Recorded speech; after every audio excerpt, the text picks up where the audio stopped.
세월이 참 빠르게 지나가는 것 같습니다. 그 빠르게 지나가는 세월 속에 여기까지 우리를 인도하신 하나님께 감사드립니다. 하나님께서 오늘 우리를 여기까지 인도하사 우리로 광명교인이라는 이름 아래 뭉쳐주시고 그 광명교회라는 이름이 가는 곳으로 어디든지 따라갈 수 있는 믿음도 허락하여 주셨음에 감사드립니다. 우리가 꽤 오랜 기간 동안 이곳에 진쳐 있었습니다. 이스라엘 백성들도 시내산에서 잠시 전치고 있었을 때 그곳을 떠나고 난 다음에 그렇게 불만을 하고 불평을 하고 힘들어했습니다. 우리도 아마 이곳을 떠나고 나면은 힘들고 어렵고 괴로울지도 모릅니다. 하지만 주님의 이름이 있는 곳이라면 하나님의 백성들은 이동합니다. 우리 그곳을 향하여 믿음을 가지고 나아가고 우리가 그곳에서 주님이 또 보여주시는 비전을 가지고 열심히 움직이며 우리의 삶이 예배가 되는 경험들을 하게 되었으면 좋겠습니다. 오늘 그 아름다운 비전을 향하여 우리가 함께 화요일 기도회를 이곳에서 마지막으로 진행하게 됩니다. 다음 주에는 새로운 성전에서 진행하게 되는데 잘 기억하십시오. 다음 예배는 감화력센터, 즉 광명교회 별관에서 예배를 드리게 됩니다. 꼭 기억하시고 그 감화력센터 별관에서 드려지게 되는 예배에 함께 해주시기 바랍니다. 본관으로 가시면 당연히 이곳으로 오시면 아무것도 없고요. 본관으로 가시면 거긴 한참 아직 공사 중일 겁니다. 그렇기 때문에 꼭 별관으로 오셔서 문제없이 예배 함께 동참하셨으면 좋겠고요. 금요일부터는 정상적인 예배가 저희가 본관에서 진행될 예정이니까요. 우리 다음 주에 예배 드릴 것을 잘 기억하시면 감사하겠습니다. 오늘은 예배가 삶이 되게 이란 제목을 가지고 지난 시간에 다 살펴보지 못한 45장과 이번에 46장에 있는 내용까지 합하여 함께 말씀을 나눠보겠습니다. 함께 요한복음 4장 23절에 있는 말씀을 함께 읽어보기 원합니다. 함께 읽어볼까요? 시작. 아버지께 참되게 예배하는 자들은 영과 진리로 예배할 때가 오나니 곧 이때라. 아버지께서는 자기에게 이렇게 예배하는 자들을 찾으시느니라. 아멘. 출애굽기도 그렇고 에스겔서도 그렇고 이스라엘 백성들이 혼돈과 죄악 속에 살아가고 있으면서 노예 생활을 하고 있을 때 이스라엘 백성들을 주님께서 구원하시는 이야기들을 다루고 있습니다. 그 끝의 이야기도 어떻게 진행될까요? 출애굽기의 마지막은 어떻게 됩니까? 성전이 회복되고 예배가 시작되는 것으로 끝납니다. 에스겔서도 어떨까요? 에스겔서도 동일하게 그렇게 하나님께서 그들을 찾아오시고 그들을 구원하셔서 결국 이제 예배를 다시 드리게 만드는 이야기로 마무리되게 됩니다. 그런 의미에서 에스겔서는 또 하나의 출애굽기입니다. 정확하게 말하면 탈바벨론기겠죠. 그렇게 생각을 해보면 오늘 우리가 바벨론이 무너졌다 말하는 이 시대 속에 살아가며 우리의 삶이 주님께로 나아가기 위해 바벨론에서 나오려 한다면 우리가 가져야 될 정신이 이 에스겔서에 상당히 많이 담겨 있다라고 할 수 있을 것입니다. 그리고 그 이야기의 결론 또한 마찬가지로 출애굽기와 마찬가지의 결과를 가지고 있습니다. 뭐 해야 된다? 예배해야 된다. 그냥 예배 드려야 된다? 아니요. 신령과 진정으로 예배 드려야 된다는 거였어요. 그러니까 즉 한마디로 출애굽기는 그리고 탈바벨론기는 다 똑같이 예배를 제대로 드려야 한다로 결론 지어지고 있다는 것입니다.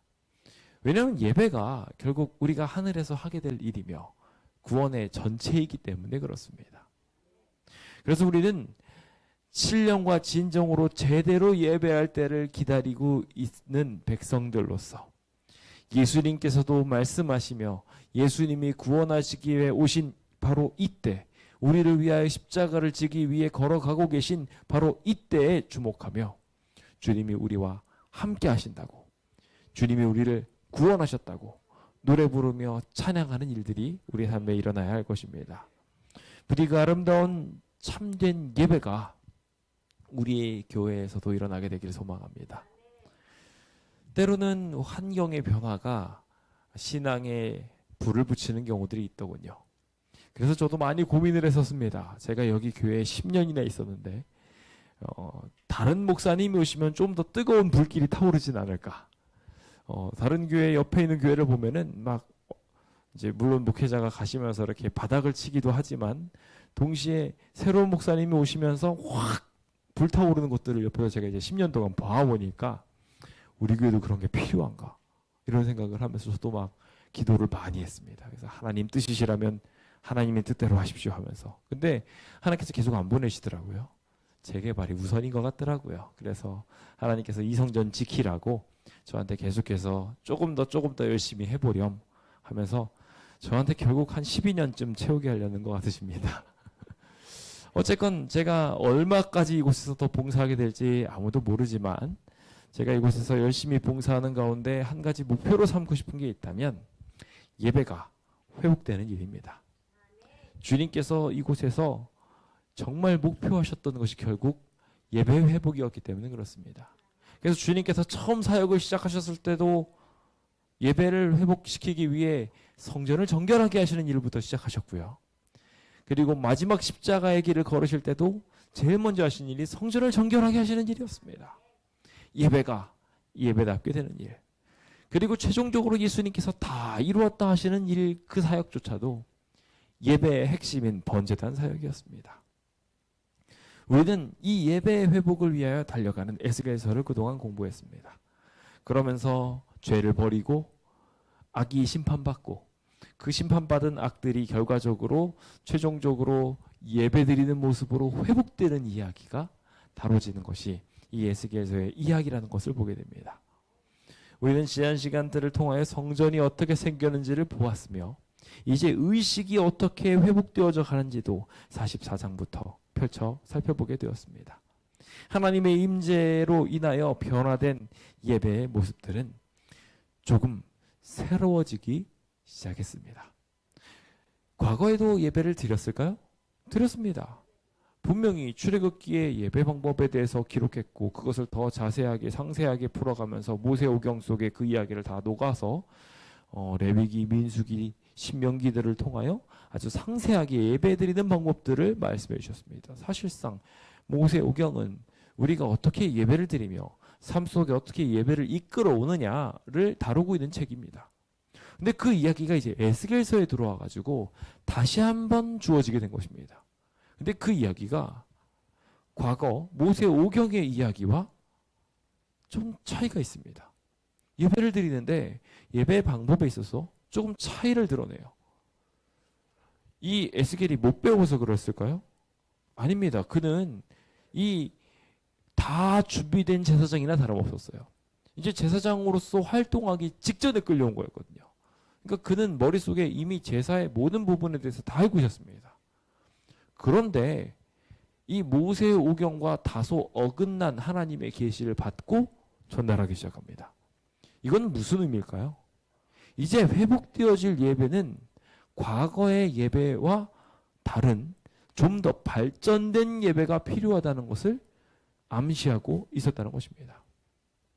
번제단 사역까지 경험했던, 즉 예수님의 십자가까지 경험했던 사람들의 신앙과 성소 기별을 맞이하며 예수님께서 지성소로 들어가서 사역하시는 이 시대에 살아가는 사람들의 예배는 달라야 합니다. 그 변화들이 주님의 계시에 따라 움직이며 새로운 시대에 맞춰 예배해 나가야 하는 것이지요.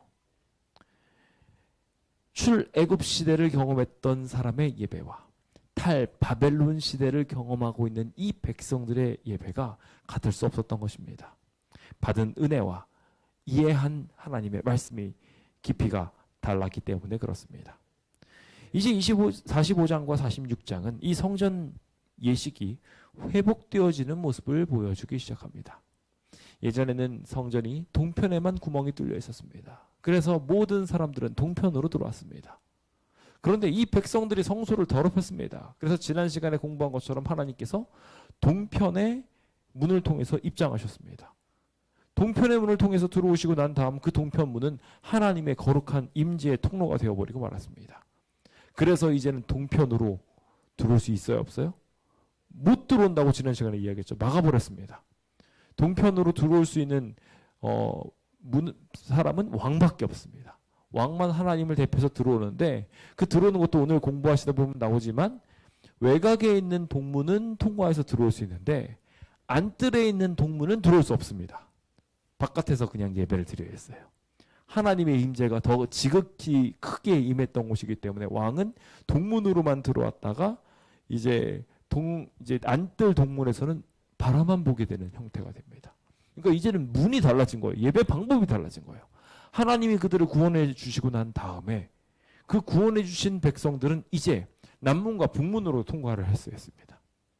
즉 예배 방법이 바뀐 거예요. 성전의 규모가 달라진 만큼, 성전에 대한 이해가 달라진 만큼, 하나님의 구원에 대한 이해가 달라진 만큼 그 회복에 대한 이야기가 다르게 변화되어진 것입니다. 저는 이 과정을 하나님께서 이 백성들을 강하게 하셨다라고 저는 정의하고 싶습니다. 이 위대한 기적이 오늘 우리에게도 일어나야 합니다. 우리는 이제 이 성전에서 드리던 예배를 다른 곳에 가서 예배를 드리게 됩니다.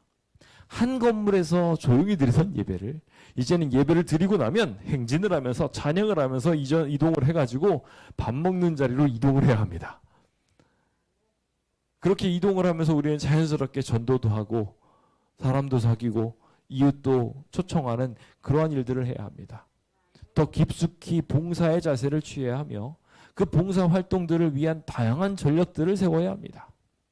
본당에서 예배드리는 것만으로 구도자를 바로 가마륵센터로 데리고 오는 거 쉽지 않을 겁니다. 그 사이에 도망갈 거예요. 그러면 그 사이에 도망가게 하지 않기 위해 우리는 또 다른 방법을 연구해서 구도자들을 위한 예배터를 준비하기도 해야 될지도 모릅니다. 우리는 이제 과거의 틀에서 벗어나 새로운 하나님의 비전의 예배를 받아들이고 따를 준비가 되어 있어야 했다는 것입니다. 이스라엘 백성이 그랬던 것처럼 말이죠. 오늘 우리는 그 이야기를 보면서 주님께서 어떤 부분을 어떻게 강조하셨는지 함께 살펴보면서 우리가 이 예배를 진행하면서 어떤 것들은 유지해야 되고 어떤 것들은 변화시켜야 되는지 함께 좀 생각해 보면서 은혜를 나눠보는 시간을 가져보려고 합니다. 에스겔 그는 이제 성전에 대한 이야기를 보기 시작합니다. 46장까지에 이르는 성전 평면도들은 이와 같이 화려하고 아름다웠죠.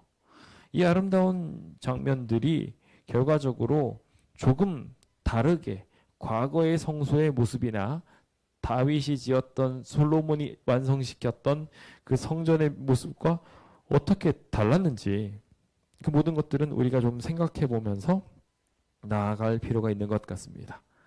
어떻게 달라졌을까요? 첫 번째로 굉장히 달라진 것이 하나 있었습니다. 우리의 교회가 이곳에 한 건물에 가만히 있지 않고 두 건물로 찢어지게 된 것과 같은 원리가 여기에 적용됩니다. 예전의 성소는 우리가 잘 아는 것처럼 예루살렘에 있었습니다. 민수기에도 신명기에도 다른 산에는 예배터를 두지 않도록 했습니다. 그런데요, 달라집니다. 기업 중에 성소를 두도록 하나님께서 명령하십니다. 어떻게 된 거예요? 그 전까지는 산들에 있었던 여러 산당과 섞여서 하나님의 예배가 망가지게 될 것을 걱정하셔서 예루살렘에만 예배를 드리게 하셨습니다. 그런데 이제 그 시대가 넘어갔습니다. 그동안에 있었던 산당들은 요시야의 노력이나 각종 여러 선조들의 노력들로 인해서 많이 부서졌습니다. 동시에 이 산당들을 없앤다고 해가지고 그것을 피한다고 해가지고 이 백성들이 더 이상 이 그러니까 산당들을 그냥 산당들을 두고 있는 백성들의 심리가 너무 강하기 때문에 그곳을 한 곳에만 예배를 드린다고 해가지고 이 백성들이 거기 산당에 가서 예배드리지 않는다는 보장이 전혀 없는 겁니다. 그렇다면 어떻게 해야 되겠어요? 이제는 산당에서 예배를 드리지 못하도록 하기 위해 성전을 한 곳에만 두는 것에서 넘어선 새로운 전략이 필요한 것입니다. 그래서 새 시대에 맞게 주님께서는 새로운 성전 방안을 주십니다. 그게 참 신기하게도요. 이 시대에 저희에게 주어진 사명과 너무 비슷합니다. 흩어져서 뿌려져서 더 가까운 곳에서 그들이 더 가깝게 예배드리도록 만들라는 것입니다. 어떻게 하라고 했을까요? 45장 1절로부터 등장하는 이야기를 보면은요, 제비를 뽑아서 땅을 다시 한번 나누게 되지요. 그들이 제비를 뽑아 땅을 나누어 기업으로 삼게 될 때 한 구역을 거룩한 땅으로 삼아서 하나님께 제물로 드리라고 이야기하고 있습니다. 즉 그들이 자신의 땅을 얻게 될 때 그 얻게 된 땅에다가 하나님의 땅을 거룩하게 구별하도록 했다는 것입니다. 그들은 그렇게 제비 뽑아 땅을 나누어 기업으로 받을 때 그 장소들을 그렇게 구별하여 왕을 위한 공간, 하나님을 위한 공간, 그 백성들을 위한 공간, 레위인들을 위한 공간 등을 정확하게 구별하여 만들도록 하였던 것을 보게 됩니다. 이것의 거리를 보면은요, 25,000척입니다. 무려 25,000척이나 되는 큰 거리를 두게 하셔서 하나님께서는 이곳을 하나님의 뜻대로 구별하여 사용하도록 하였음을 보게 됩니다. 이 도표를 잠시 머릿속에 두신 상태에서 하나님께서는 그 길이를 25,000척, 너비를 10,000척을 구별하도록 하여서 하나님의 특별한 땅을 구별하게 하셨구나라고 머릿속에 두고 계시면 도움이 될 것 같습니다. 그 중에 이제 성소에 속할 땅이 있는데 그곳이 500척, 너비가 500척인 정사각형, 이곳으로 그림으로 보면 회색 점에 해당하는 부분이라고 보실 것 같습니다. 회색 네모칸으로 되어 있는 이곳이 하나님의 백성으로 두도록 하였고, 하나님의 땅으로 두도록 하였고, 이 측량한 가운데 25,000척 너비를 10,000척씩 나누어서 10,000척, 10,000척 이렇게 각각 나누어서 이 땅들을 각각 두어 한쪽에는 레위인을 위한 땅, 그리고 그 성전에 속해 있는 나머지 곳은 이제 사독 자손들을 위한 땅. 특히 우리가 전에 공부했죠. 예배를 드릴 때 이 사독 자손들은 어떻게 했다고요? 다른 우상 숭배를 하지 않았기 때문에 이 성전을 예배를 드리는 데 있어서 적극적으로 나설 수 있도록 구별했다고 이야기하고 있잖아요. 그들을 위한 땅을 따로 구별하게 하였고, 경작지와 성읍, 경작지를 각각 두는 것을 통해서 이 성전의 땅들을 두게 하였음을 보게 됩니다. 특히 이 레위인들을 위한 마을과 이스라엘을 위한 마을, 왕의 땅들을 각각 구별하게 하였었는데요. 그 구별한 것이 이 도표와 같습니다. 굳이 뭐 설명으로 된 것 자세히 보는 것보다 이 도표가 더 쉽기 때문에 이 도표로 보여드립니다. 뭐 도표는 앞에 보여드렸으니까 나중에 한번 보시면 쉽겠는데요. 여기에 보시면은 군주를 위한 땅을 여기 25,000척씩 나눈 것을 제외한 나머지 땅들은 군주를 위한 땅으로 두게 하였습니다. 즉 왕을 위한 땅이에요. 이 왕을 위한 땅을 그렇게 두고 거기에 그것은 왕만을 위한 땅이라고 못 박아 버렸습니다. 왜 그랬을까요?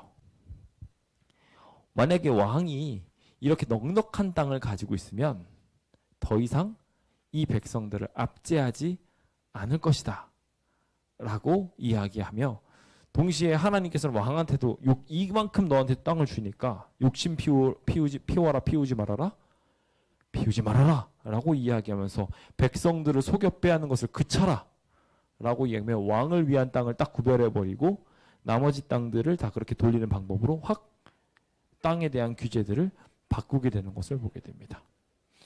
이것은 참 흥미롭게도 이 백성들이 예배를 드리는 것에 대한 방향성을 조금 더 깊이 있게 바꾸게 하였습니다. 그들이 받은 땅의 대부분을 레위인과 사독 자손들을 위한 땅으로 두게 하였던 것입니다. 예전에 하나님의 성전이었던 곳, 아주 작은 예루살렘에 불과했던 그 땅을 주님께서는 확장시켰습니다. 그냥 예배터를 하나로 두신 것이지만 그 땅이 확장되어진 것입니다. 더 넓어지게 되어서 그곳이 다 예배자들을 위한 장소가 되도록 25,000척이라는 적지 않은 공간을 하나님 앞에 두도록, 하나님의 백성의 지경으로 삼도록 주님께서는 베풀어 주셨던 것입니다. 저희도 하나님의 은혜를 받아서 주님의 성전을 두 곳으로 마련하게 됐습니다. 저는 전에도 한번 말씀드린 적이 있지만 그 건물이 다 우리 건물이 된 것 같습니다. 두 개의 건물을 소유한 것 같아서 얼마나 뿌듯하고 멋진지 모릅니다.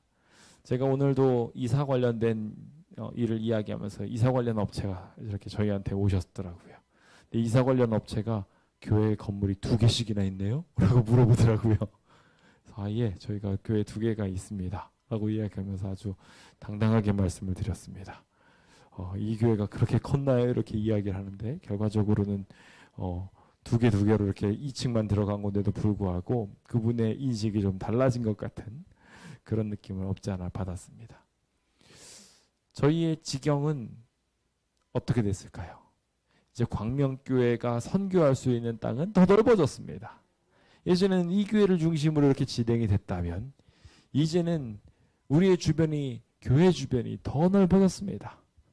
교회를 바싹 가까이 두고 있었던 이웃들도 더 많아졌습니다. 우리는 그만큼 더 많이 선교할 수 있게 되었습니다. 주님께서는 이미 먼저 가셔서 그 일들을 수행하고 계셨고 거기에 있는 이웃들이 하나님을 잘 받아들일 수 있는 준비하도록 마음의 문을 열어두고 계시는 것을 보게 됩니다.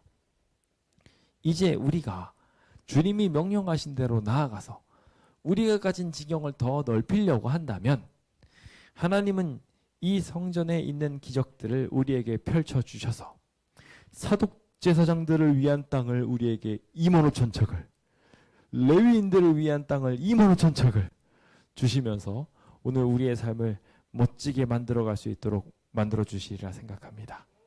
오늘 그 믿음을 가지고 함께 힘있게 주님의 길을 걷게 되기로 결심하시길 예수님의 이름으로 축원드립니다. 게다가 주님께서는 거기서 끝나지 않고 이 교회를 운영하기에 넉넉할 수 있도록 하게 하기 위해 주님께서는 군주들을 위한 땅을 아주 넉넉하게 베풀어 주셨음을 보게 됩니다. 저희 교회도 마찬가지로 앞으로 넉넉한 하나님의 축복이 임할 것이라 기대해 봅니다. 그 아름다운 기적을 우리가 받을 때 우리가 동시에 결심해야 될 것이 있습니다. 주님이 이만큼 넉넉하게 주셨으니 다른 사람들한테 소교 빼앗지 말고 넉넉하게 베풀라는 것입니다. 사실 저희 교회는 우리 교회가 헌금해서는 절대 얻지 못하는 넉넉한 성전을 이미 약속받았습니다. 그 넓은 성전을 우리가 약속받은 상태에서 하나님의 주신 크신 은혜를 받았으니 우리가 해야 될 일은 이제 무엇일까요? 나누는 일입니다. 사랑을 전하는 것이에요. 그 일들을 우리가 잘 수행해 나간다면 하나님께서는 이곳에 축복을 더하여 주실 것입니다. 부디 우리의 예배의 변혁을 우리만 잘 예배드려야지 라는 방향이 아니라 이제는 조금이라도 더 널리 하나님의 귀한 사랑을 전달할 수 있는 기회를 삼을 수 있도록 우리 예배가 다 넓게 되었으면 좋겠습니다. 예전에 레위인들을 위한 성읍을 정말 쥐꼬리만하게 있었다면 이제는 25,000척씩 해가지고 2개를 넓게 이렇게 주실 만큼 우리에게 넉넉하게 하나님의 일을 수행할 백성들을 위한 자리를 마련해 주셨으니 그것에 맞게 일해보자는 것입니다. 그렇다면 하나님께서 우리에게 어떻게 하실까요? 복 주실 것입니다. 그동안에 예루살렘 근처에 있었던 수많은 땅들이 산당처럼 활용되어졌을지 모릅니다. 거기에서 우상 숭배가 이루어지고 각종 죄악들이 가득했을지 모르지만 이제는 그 모든 땅들이 레위인들의 땅이 되었습니다. 이 광명시의 각지도 어쩌면 그렇게 우상 숭배로 물들어 있었던 장소가 되었을지 모릅니다. 하지만 이제는 우리가 나아가서 그곳을 우리의 지경으로 받았으니 마치 어렸을 때 땅 따먹기 할 때 돌을 탁 쳐가지고 여기 가고 여기 가고 여기 가면 우리 누구 땅? 다 우리 땅. 우리가 밟는 모든 곳을 누가 주시겠다? 하나님이 주시겠다고 약속하셨잖아요. 우리 그 넓은 지경을 믿음으로 가지며 더 비전에 맞는 멋진 예배 드리게 되기를 예수님의 이름으로 축원드립니다. 두 번째 우리가 함께 생각해 보게 될 부분은 예배의 균이라입니다. 중요한 것은 하나님께서 기본적으로 우리에게 요구하시는 기준이 달라지지 않는다는 것입니다. 바뀌지 않아야 될 부분들도 있다는 것이죠. 그 바뀌지 않아야 될 기본 정신은 뭘까요? 저는 쉽게 말씀드리면 공정, 공의라고 말씀드리고 싶습니다. 사랑의 크기는 달라집니다. 무한하신 하나님의 사랑이지만 우리를 위해 희생하시기 전과 희생하신 후는 우리가 느끼는 사랑의 크기가 다릅니다. 그 전에도 우리를 목숨과 같이 사랑하셨지만 목숨을 실제로 내어놓으신 사랑과는 다릅니다. 주님은 크신 사랑으로 지금 이 순간에도 그 사랑을 부어주고 계십니다. 사랑의 크기는 그래서 저는 날로 더 커지고 깊어진다고 말씀드리고 싶습니다. 근데 바뀌어지지 않는 게 있어요. 공의는 바뀌지 않습니다. 그것은 그대로예요. 언제나 항상. 그래서 우리의 예배 속에서도 더 큰 사랑과 더 큰 비전은 만들어져야 하겠지만 우리가 예배를 위해 드려야 할 공의의 법칙은 바뀌어서는 될까요? 안 될까요? 안 됩니다. 하나님의 방법대로 그렇게 드려나가야 하는 것입니다. 예물을 드리는 자세 또 어떻게 해야 될까요? 마찬가지로 우리는 주님의 방법에 따라 공정하게 공의롭게 이것들을 드려야 한다는 것입니다. 그래서 주님께서 마땅히 드려야 될 예물들을 주셨습니다. 그 예물들에 대해서 우리가 하나님 우리한테 공정으로 주신 방법은 뭡니까? 비율이에요. 11조는 10개 중에 하나. 그렇죠? 그런 식으로 드리는 공정한 법칙을 우리의 삶 속에 잘 적용해가지고 예배 드릴 때도 내가 받은 만큼 하나님한테 돌려드리는, 하나님께서 주신 큰 사랑만큼 우리가 또 주님께 헌신하게 되는 기본적 배경들이 이루어지면 좋을 것 같습니다. 특히 이 일들을 진행하는 데 있어서 군주는 그 일의 대표자가 되었습니다. 군주에게 이 모든 것들을 돌리게 되면 그것을 받아서 이스라엘의 속죄를 향하여 이 모든 일들을 사용하도록 하였습니다. 왕이 모든 책임들을 지고 하나님께 예배드리는 부분에 있어서 굉장히 큰 책임감들을 가졌던 것입니다. 그런 면에서 목회자나 교회 대표자들은 굉장히 무거운 책임을 지고 있습니다. 그리고 그들이 하나님의 속죄를 담당시키기 위해서 모든 백성들이 온전하게 그 예물을 드릴 수 있도록 돕는 일들은 굉장히 중요한 일이라고 할 수 있을 것입니다. 그래서 저한테 목회자로서 이런 예물과 헌신에 있어서 그 제 몫을 다할 수 있도록 하는 일의 중요성을 성경은 분명하게 지적을 하고 있더라고요. 그래서 이 일들의 가장 큰 책임을 당연히 군주가 지게 되고요. 그리고 군주가 이 일들을 담당하면서 진행하면서 이스라엘 백성들의 모든 것들을 잘 거두어서 예배를 잘 진행하게 되었던 것처럼 오늘 우리도 마찬가지로 제가 가장 큰 책임을 지고 열심히 성전 수호부터 시작해가지고 성전을 짓는 부분에서 방금 전까지만 해도 저도 지금 저기서 정리를 하다가 왔거든요. 가장 큰 책임을 가지고 최선선에서 하나님의 일들을 돌보면서 당연히 해야 되겠고요. 그 일들을 수행하는 과정 속에 우리 성도님들도 같이 일할 수 있도록 만드는 일들. 그래서 어떤 분들은 그냥 내가 헌금을 냈으면 내가 할 책임을 다한 거 아닙니까? 라고 생각하실지 모르겠습니다만 이런 거 하려고 헌금한 거 아닙니까? 라고 생각하실 수도 있지만 아니요. 헌금은 헌금이고요. 우리의 자원하는 심령은 자원하는 심령이에요. 달라요. 그거는.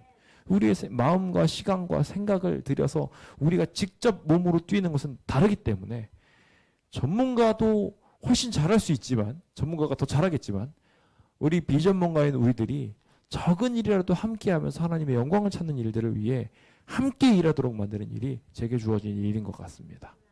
그 일들을 같이 하면서 우리가 받은 비율만큼 하나님께 영광을 돌릴 수 있도록 함께 움직이게 되면 참 좋겠다라는 생각을 하게 됩니다. 그 일들을 수행하게 될 때 대속죄일과 속죄를 위한 특별한 제사를 하는 일들에 대한 것들을 아주 자세한 규정으로 두고 있습니다. 유월절 규정과 왕이 어떤 일들을 해야 되는지도 정확하게 이야기하며 유월절의 회복, 결과적으로 예수 그리스도의 희생을 다시 한번 기리는 일에 중심에 서도록 하나님께서 명령하셨던 것이죠.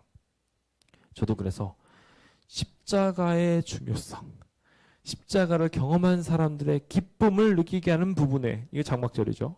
그거에 대한 중요성을 제가 끊임없이 강조하고 함께 묵상해야 되겠다는 생각을 하게 되었습니다. 우리의 교회가 이와 같은 교회 되었으면 좋겠습니다. 각자가 맡은 은혜에 대하여 하나님께 감사를 돌리며 주님이 우리를 위해 이루신 놀라운 구원을 함께 경험하는, 그래서 우리가 드린 작은 희생이 예수 그리스도의 희생을 배우는 큰 공과가 될 수 있기를 함께 기대해 봅니다.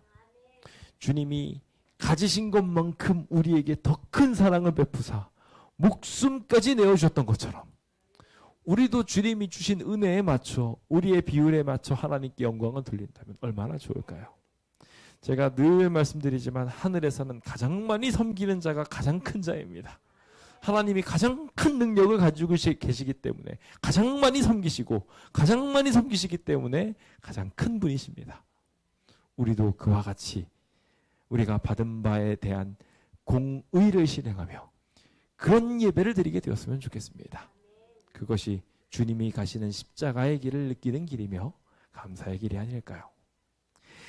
이제 마지막으로 우리는 이제 46장에 있는 이야기를 보며 성전 출입에 대한 규정들을 함께 보려고 합니다. 우리가 예배를 드리게 될 때 성전 출입을 하는 부분에 있어서 우리가 좀 신경 써야 될 부분들이 있더라는 것이지요. 지난번에 살폈다시피 동쪽 문을 향해서 들어온 문은 닫혀 있습니다. 그런데 여세 동안은 닫혀 있지만 안식일에는 열립니다. 그래 안식일 중요해요. 안식일마다 예배를 드리는 핵심이 문이 열리는 곳입니다. 그 동쪽 문이 열릴 때 뭐 하나요? 왕이 그 동쪽 문으로 들어옵니다. 마치 하나님께서 들어오시는 것을 상징하는 의미로 문을 열어두는 것입니다. 항상 닫혀있던 그 동문이 열립니다. 예배를 드릴 때 안식일의 의미가 완전히 무게가 달라지게 된 것입니다. 예전에는 월삭하고 안식일에 대한 예배가 있었는데 그 월삭에 대한 예배의 무게보다 이 월삭, 그러니까 이 안식일에 대한 무게가 현저히 낮았습니다. 근데 에스겔 이후에는 월삭이 확 줄어들고요. 안식일에 대한 비율이 확 올라갑니다. 그 얘기가 이제 잠시 후에 나와요. 근데 그게 그렇게 되게 된 게 하나님께서 주시는 의미를 한 날에 한 번 정도로 깊이 있게 묵상하다. 이제는 어떻게 된 거예요? 더 자주, 매주마다 더 깊이 있게 묵상하라고 규정이 바뀐 것입니다. 우리가 요즘 들어서 월삭에 대해서 크게 생각을 하지 않습니다. 근데 그 깊이 있게 생각해야 돼요. 매 월마다 우리가 하나님께 영광 돌리고 찬양하는 일이 필요합니다. 우리가 좀 반대로 하는 게 하나 있다면요. 보름달이 뜨면 우리는 막 신나합니다. 근데 아니에요. 반대예요. 달이 가장 작아질 때 하나님께 감사하고 영광 돌리며 새롭게 달이 차오르는 모습을 보면서 영광 돌리는 게 기본적인 월삭의 개념입니다. 그러니까 우리가 음력 계산하듯이 하나님께 영광 돌리는 방법, 월삭에 대해서도 우리의 마음에 두실 필요가 있는데 마지막 시대에 가면 이 음력이라는 것이 흐려질 것을 하나님께서 아셨나 봐요.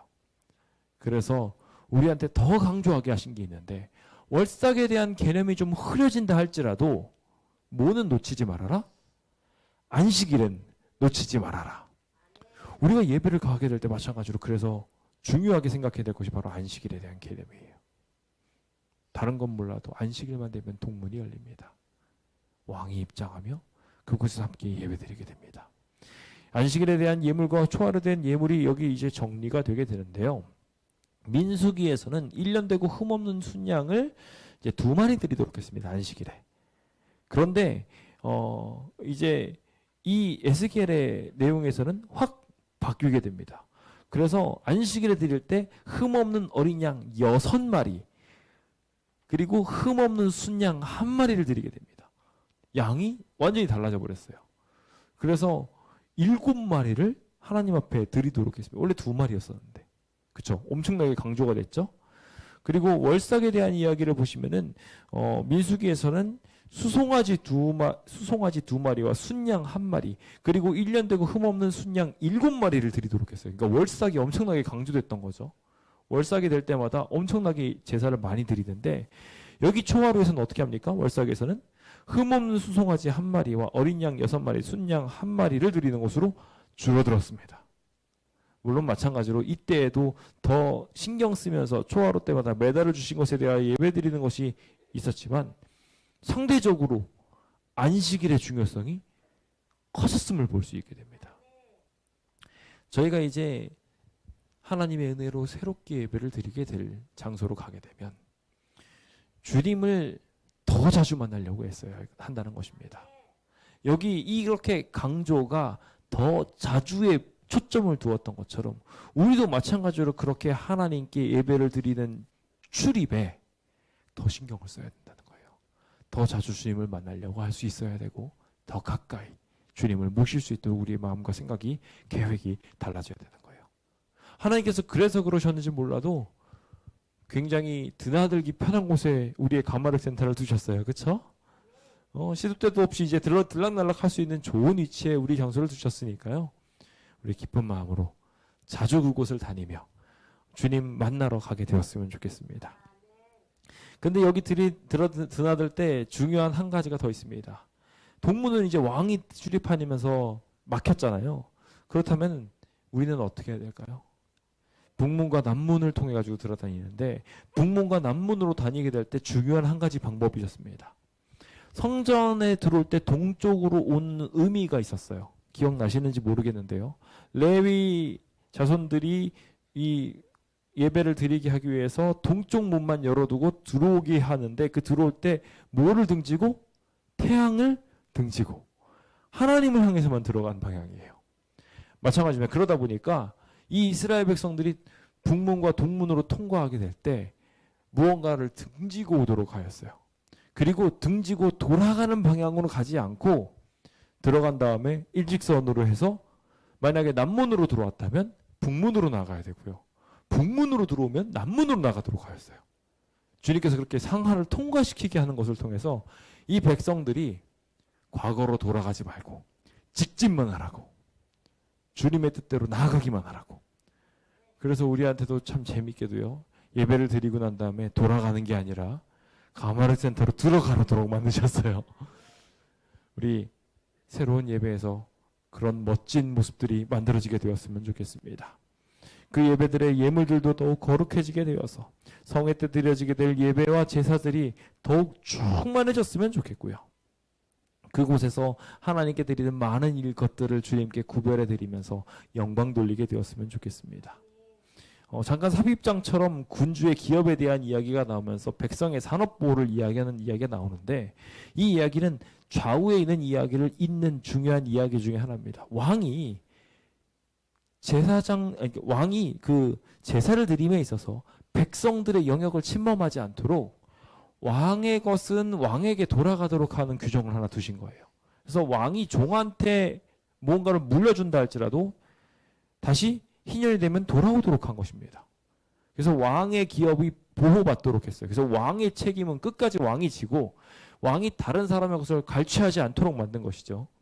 이것은 굉장히 중요한 한 가지를 말하게 되는데 군주가 드려야 될 제사, 앞서서 이야기한 것처럼 뭐 명절이나 성회 때 자원하고 막 이런 여러 가지 제물들이 있습니다. 아침마다 드리는 제물들도 마찬가지로 진행이 되는데 이 두 가지가 구별되어 있어요. 보시면 11절에는 왕이 드리는 제사가 있고요. 13절로부터 보시면은 백성들이 드리는 제사가 나옵니다. 그렇죠? 그리고 이제 16절에 그 군주의 사업을 보호하는 이야기가 등장하고 난 다음에 19절로부터는 제사장과 레위인들이 왕을 위한 모든 제사들을 진행하게 되는 부분에 있어서 제사장들을 위한 공간, 여기 지금 빨간색으로 표시되어 있는 두 곳에 제사장들을 위한 그 내부에서 드리는 희생제물을 삶는 곳을 만듭니다. 그러니까 쉽게 말하면 부엌이에요. 이 부엌이랑 그리고 백성들을 위한 부엌을 구별하게 했어요. 사방 모서리에 그 백성 사방 끝 쪽에 그 부엌들을 두어서 여기서 백성들이 사용할 수 있도록 그 부엌을 구별하셨어요. 즉 지도자들이 하는 봉사와 백성들이 하는 봉사를 구별하셔서 모두가 봉사하도록 만들었다는 것이에요. 저희 교회도 그렇게 좀 예배가 바뀌어야 될 필요가 있어요. 참 재밌는 게요. 저희 교회에 장을 뽑아 놓잖아요. 예를 들어서 도르가 부장을 뽑아 놓으면 도르가 부장만 도르가 일을 합니다. 다른 사람들은 도르가 일을 안 하고요. 도르가 부장만 일을 해요. 아니에요. 그러면 안 돼요. 오히려 도르가 부장님은 이 일을 다른 사람한테 독려하게 해서 모든 사람들이 도르가 회 일을 하도록 만들어야 됩니다. 집사회의 장이신 분만 그냥 수석 집사님만 그렇게 주구장창 일하는 게 아니라 다 같이 모든 집사님들을 일하게 만드는 게 집사회 일이에요. 우리 주님께서도 마찬가지로 그렇게 구별하셨어요. 예배를 드릴 때 모든 사람들이 함께 일하도록 우리 예배 방향이 그렇게 바뀌어야 돼요. 목회자만 나와서 주구장창 설교하는 그런 곳이 아니었으면 좋겠어요. 그래서 제가 그걸 바꾸고 싶어서 매년마다 정상회를 넣고 있어요. 그리고 심지어 이 교회 마지막 예배도, 그러니까 안식일 설교 예배야 당연히 제가 해야 되겠지만 금요일 예배도 여기 있는 우리 전세라 집사님이 이끌어 주시게 됩니다. 예, 홍보 미디어부 정상회예요. 그래서 우리 그렇게 진행하게 최대한 다른 분한테 다 나눠드리고 있어요. 그렇게 하려고 이제 조금 더 자주 모든 분들이 할 수 있게 만들려고 애를 쓰고 노력해야 될 것 같습니다. 우리 교회 유명한 선교 전도자들이 많이 생겨나게 됐으면 좋겠습니다. 사실 아주 많은 분들이 그렇게 잘하시니까요. 우리 그렇게 제사장들의 부엌뿐 아니라 백성들의 부엌을 만드시는 하나님께서 오늘 우리를 초청하십니다. 주님의 예배로 말입니다. 저는 이제 이 말씀을 마무리 지으며 우리가 참된 예배를 드리기 위해서 해야 할 중요한 키워드를 두고자 합니다. 주님께서 이렇게 예배를 드리게 하신 것은 거룩한 것과 속된 것을 구별하게 하기 위함입니다. 주님께서는 예배의 법칙을 알려주시고 출입을 알려주시고 예물에 대한 처리들을 알려주시는 것들을 통하여 우리가 하나님께 예배를 드릴 때 이 의미들이 무엇인지를 알고 드리기를 바라셨어요. 여기 교회들에게 보내는 권면 249페이지는요. 예배하는 시간, 장소, 방법에 대한 규칙들이 분명하게 있어야 된다고 기록하고 있습니다. 거룩한 것은 무엇이든지 하나님의 예배에 속한 것은 무엇이든지 부주의하거나 냉담하게 취급돼서는 안 된다고요. 우리가 예배를 드릴 때 일어나는 것, 함께 찬양하는 것, 그 모든 것에 의미가 있다고 말씀드렸습니다. 그것은 하나님을 영접하는 행위이며 그 모든 것들이 우리의 삶이 되게 하기 위함입니다. 이제 주님께서 새로운 성전을 향하여 우리를 초청하십니다. 새로운 예배의 방법, 더 발전된 예배를 위해 주님께서는 더 큰 비전을 두고 에스겔에게 이상을 주신 것처럼 우리에게도 이상을 주고 계십니다. 그 아름다운 기적들이 우리에게 일어날 수 있도록 함께 기도하고 찬양하시는 주의 백성 되시길 예수님의 이름으로 축원드리면서 오늘 화요일 예배를 마치겠습니다. 감사합니다. 찬미가 242장 함께 찬양하겠습니다.